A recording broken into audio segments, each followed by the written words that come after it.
have a pretty consistent chunk of reading that was kind of based on education, and I personally missed that, so we might be bringing it back. This is a soft relaunch. So I emailed you all on a handout this morning about distress tolerance, and so you have these resources available to you going forward.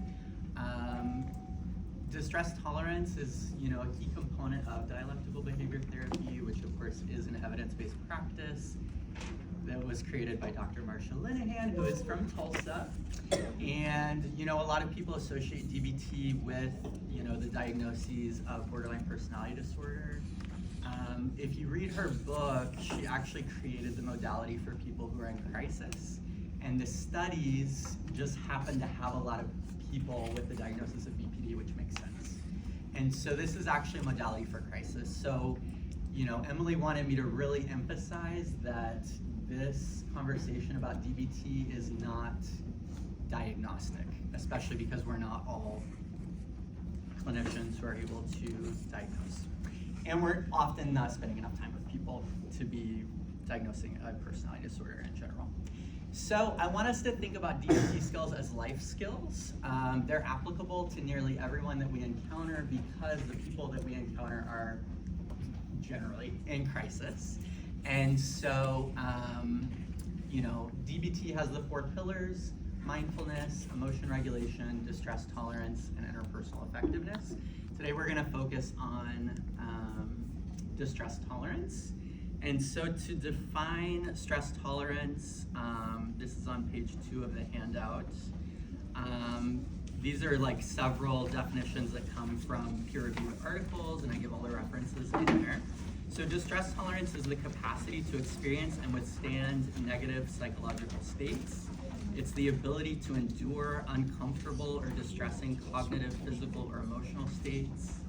It is the ability to endure and accept intense affect so that problem solving can take place. It's the ability to engage and continue in the pursuit of a goal despite being affectively activated with negative emotions. So something that Marsha Linehan says that I really love is that distress tolerance skills allow us to navigate situations without making them worse. So if we think about it, like we're already in crisis, right? That's why we're looking at skills like this.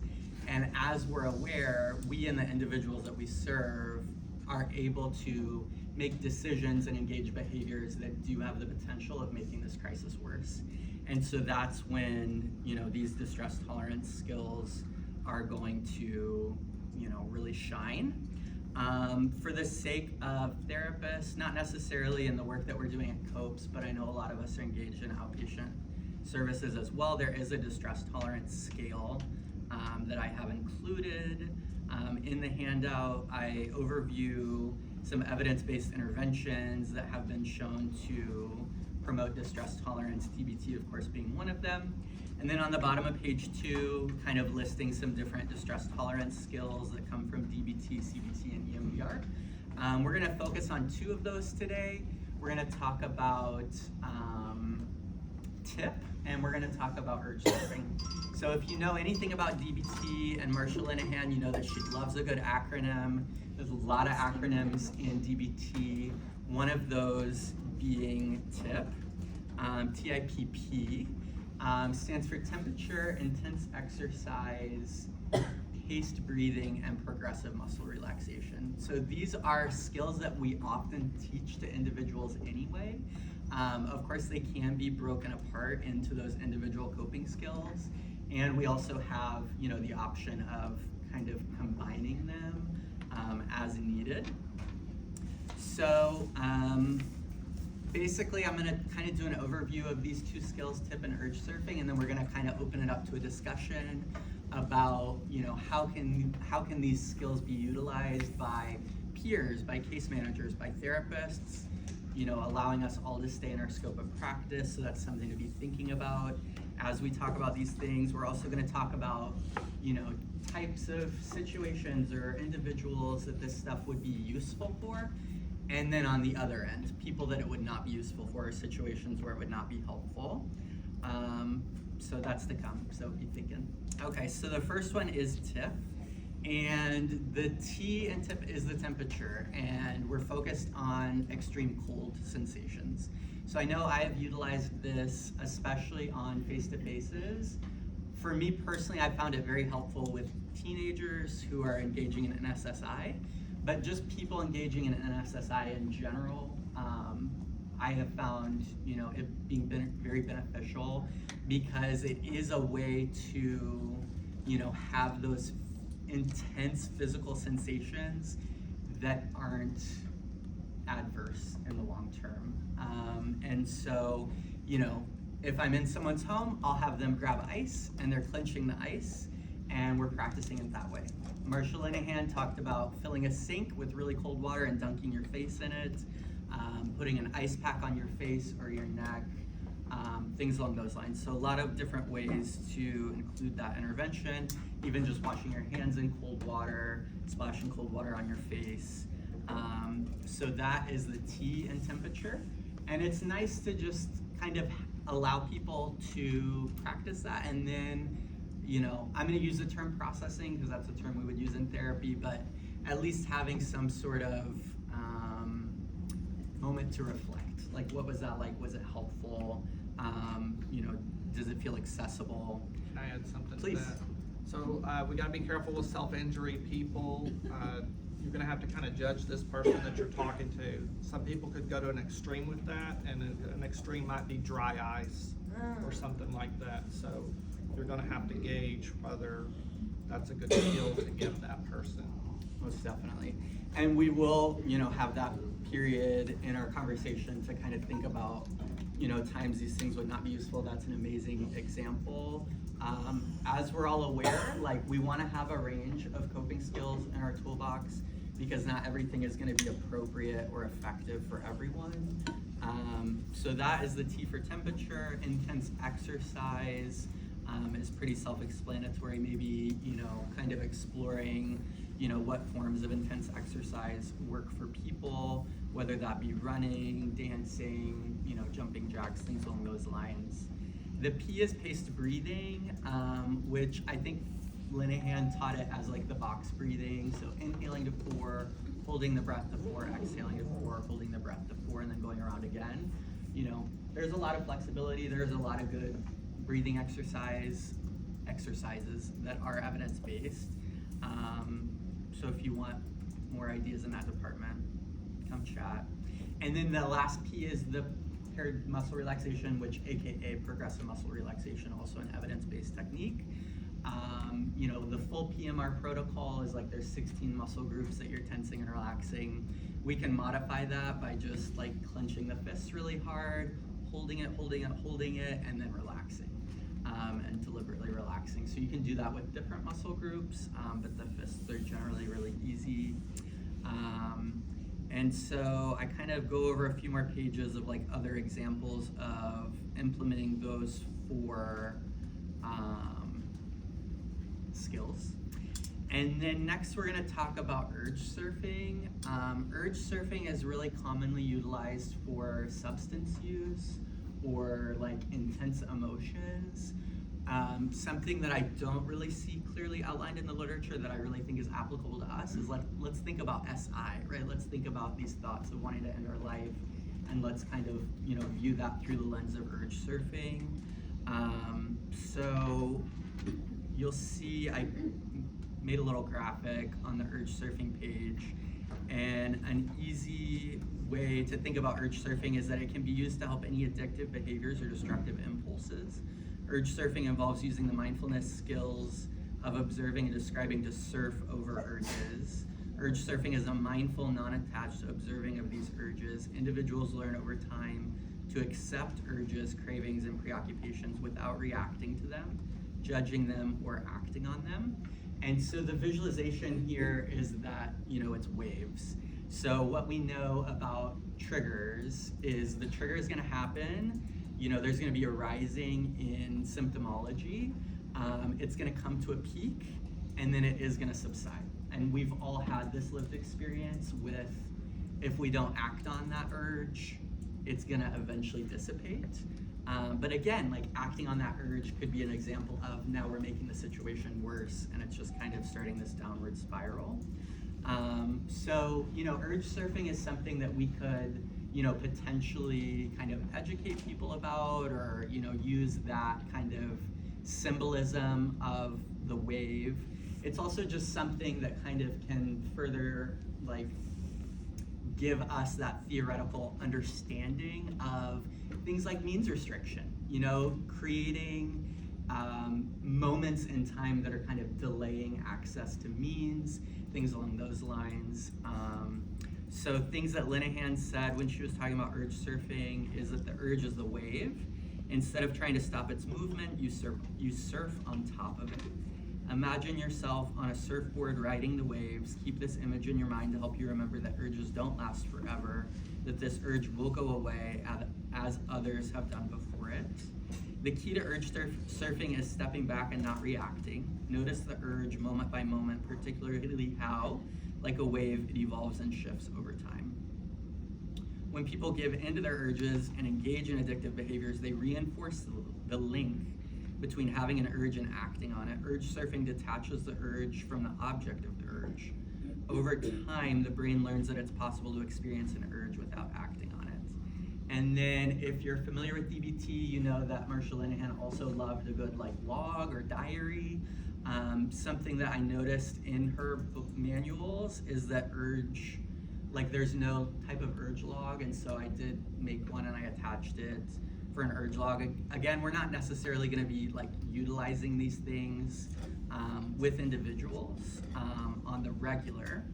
And then at the end, I gave some processing type questions, which again are going to be, most appropriate for therapists, but also, if you have your health or wellness coaching certification. And so, that's an easy and free certification you can get through ODMHSAS. So that might be a good CEU opportunity if you haven't already done it. So I give some processing questions there at the end, and then some DBT resources and some references.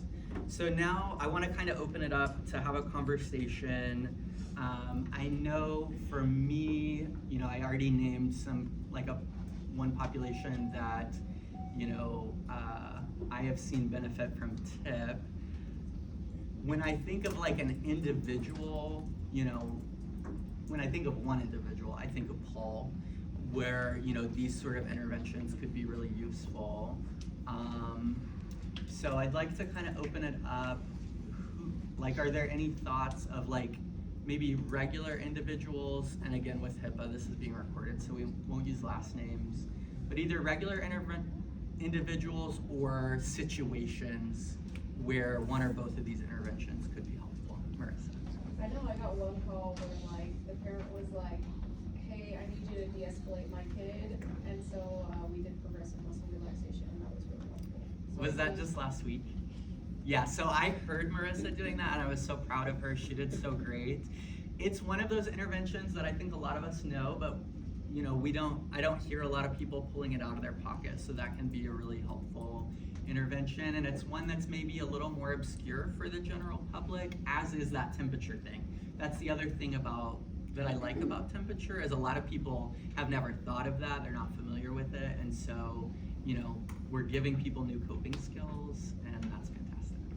I do want to add, if you are doing something somatic with progressive muscle relaxation with someone and you are on the phone with them and you cannot see how they're reacting to that, you need to check in with them and see if that has escalated them, because it is very helpful for a lot of people, but sometimes, especially if people have experienced trauma, doing any sort of somatic work with them when you aren't able to observe how their body is reacting to that or how they are can be dangerous. So you want to also weigh that and be careful with when you are implementing that with people. Also true mindfulness skills, for sure. Yeah, thank you.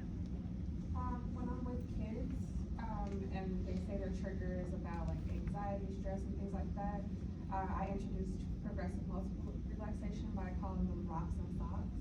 So they can squeeze their fists into rocks, and then they can let them hang loose like socks. And then I talk about scrunching up your face, and that can be kind of comical looking. And so just kind of introduce them to another level. I love that. Did you come up with that? No, it's Okay. just been some things I've collected over the years. I love that. Thank you for sharing. That's a good point too, is introducing at their level, Yeah. because, and you also kind of said this too, just that depending on where that person is, you may not be able to ask them to engage in some of this stuff, and it may be counterproductive because they're frustrated, you know, that's like asking me to do yoga any day. Like, I don't like it, and it makes me feel very frustrated. And so, but I also really like the imagery of riding the wave, because I was thinking about if you're not on the surfboard, then you're just out of control in the water, struggling to breathe, struggling to come up. But if you're on top, you know, even if you're wobbly, even if you're about to fall off, like, you're in more control. So, I like that. And to piggyback off that, I think time frame is also, you know, definitely a consideration with these things. You know, it might be easier to incorporate these things in face-to-faces, or phone calls, but we just want to be mindful that we're not like, you know, doing a 45-minute session of progressive muscle relaxation, or, you know, these other interventions, just not being too time-consuming was also something that Emily wanted me to highlight. So let's kind of flip that and think about when would be situations or, you know, populations where these types of interventions might not be helpful. And I know we've already started with that. Yeah. Can you tell me, like, how would you use that with an example with Paula? So like some of our regulars, like, how would you use that for you? So I think something like urge surfing could be really helpful, because, you know, we're just like chronically having these thoughts of suicide. And so when something is chronic like that, just really giving that psychoeducation, you know, just even teaching about distress tolerance in general is definitely conversations that I've had with Paul.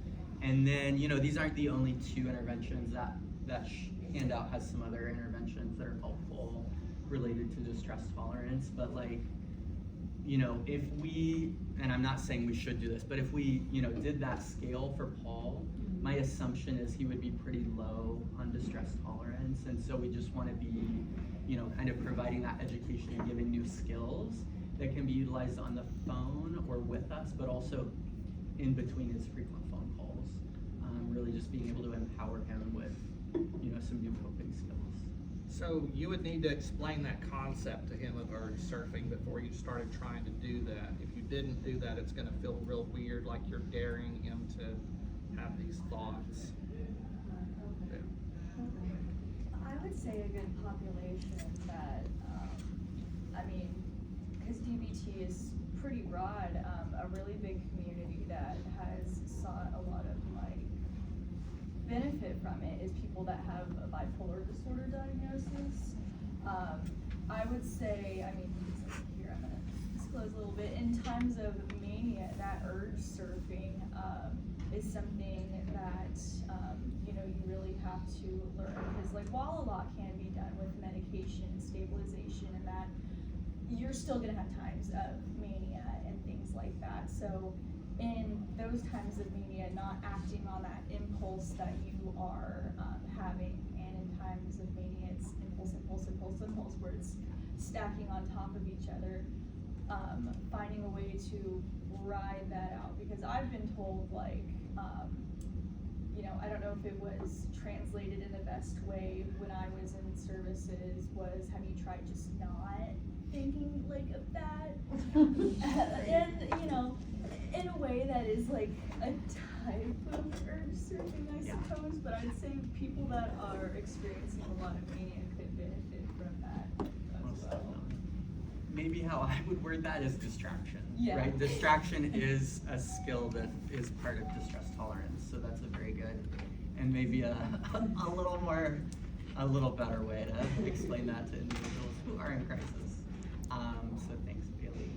And that kind of also I love that example, you know, about how peers can really engage with this type of work, you know, tying that into their own lived experience, times when maybe these things have been helpful, or, you know, when they have learned these skills. If I can talk to the case managers, how do you case managers see, you know, potentially kind of injecting these ideas into your work? I'm not a case manager anymore. Yeah. But I used to be with Bridge, and I would just do a lot of individual rehabilitation, so teaching the skills and framing it in that way, rather than like we're gonna process and, you know, go through the therapeutic way. Like, I always call the individual rehabilitation like therapy light, like we're just gonna educate and do that piece, so I think that's a good way. Perfect. Rehab's where it's at. Love it. Okay. And then therapists, how do we see, because, you know, often, obviously, the way that we work with people and engage with individuals at COPES is different than what we do in outpatient settings. So how do the therapists in the room see this being applicable to the work that we do? Yeah, please. So, I work with a lot of teenagers and kids that are self-harming and that kind of thing, but the thing that sticks out to me the most is doing the safety plan with them. Instead of just haphazardly just filling it out and that kind of thing, I focus on the triggers part of it.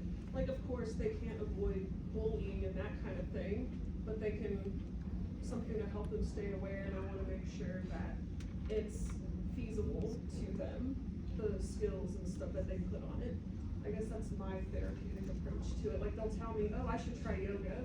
Okay, how likely are you to do that? Right. Kind of thing. That's a good point. Was that a stretch? Oh yeah, I was practicing. That was a stretch.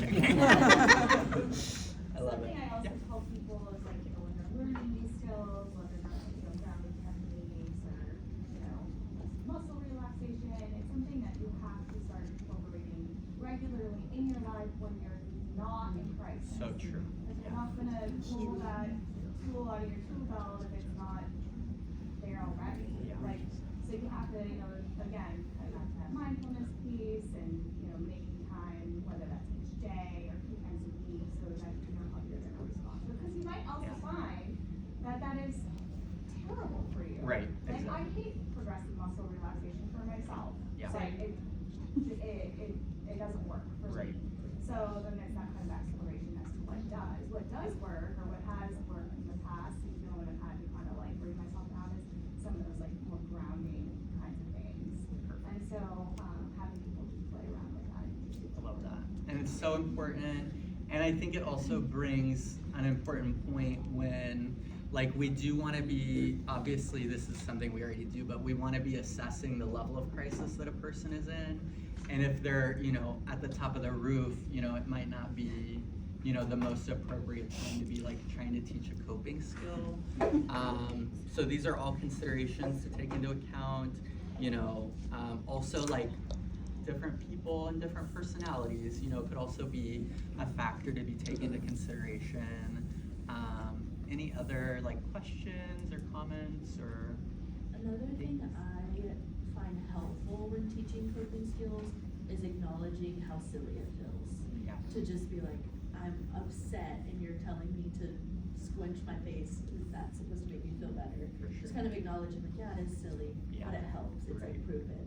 So be silly, and then I think also like, that helps them like feel vulnerable enough to engage in a coping skill, because they have permission, they're like, oh, okay. We all are acknowledging that it's silly and we're gonna do it anyway. Most definitely. So And I think providing that education about like why we're doing these things is helpful for also like mitigating the silliness factor, where it's like maybe we can talk about like the mind-body connection and how, you know, by, you know, tensing and relaxing our bodies, it's a way to like teach our bodies also what relaxation feels like. Because a lot of people don't necessarily just know what a relaxed body feels like because we're just in those chronic fight or flight states. Yes, Brittany. Yeah, I was gonna say, a lot of times what I will talk to people about too is like, knowing when to use these skills too, and recognizing like what distress feels like in our bodies, because lot of times we're not thinking about it until we're like all the way at a 10, right? But if we're practicing these skills, like Amanda said, but like, you know, as we feel ourselves, you know, starting to escalate and recognizing what is that, you know, beginning of escalation feel like in my body? Do I have labored breath? My arms feel tense, or where in my body do I feel tense? And just helping them to kind of recognize that will help them as they're practicing these skills too and implementing them creatively. Love that. Also their family or other support system, because a lot of times I know that the people around me can tell that I'm amping up before I really recognize it. And so like I've talked to him with even being out on calls and been like, you know, maybe just remind him, hey, this feeling's gonna pass. I've used that and didn't even realize that it was a coping skill. Like just remind him that this, I wanna use right now, but it's gonna go away. I just need to kind of let it go. So, you know, making sure families. And it's on the, sorry.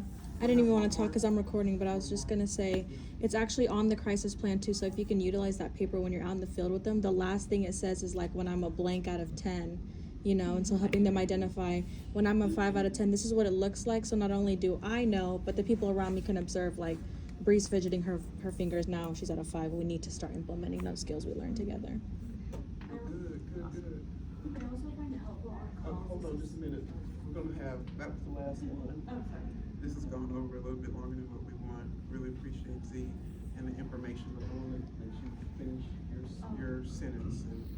I was just gonna say, I find it helpful on those like more 2-3 triage calls to utilize the crisis plan in Avatar. One, it has everything you need for the call, and I'm a visual person, and then 2, you can send it to them afterwards, even if you're not on the field with it, you can send a copy link. And not creating something brand new. Yeah. If they were just in the office and just updated or signed up on their safety plan, let's, you know, we can use that, I agree. Thank you. All right. Great job.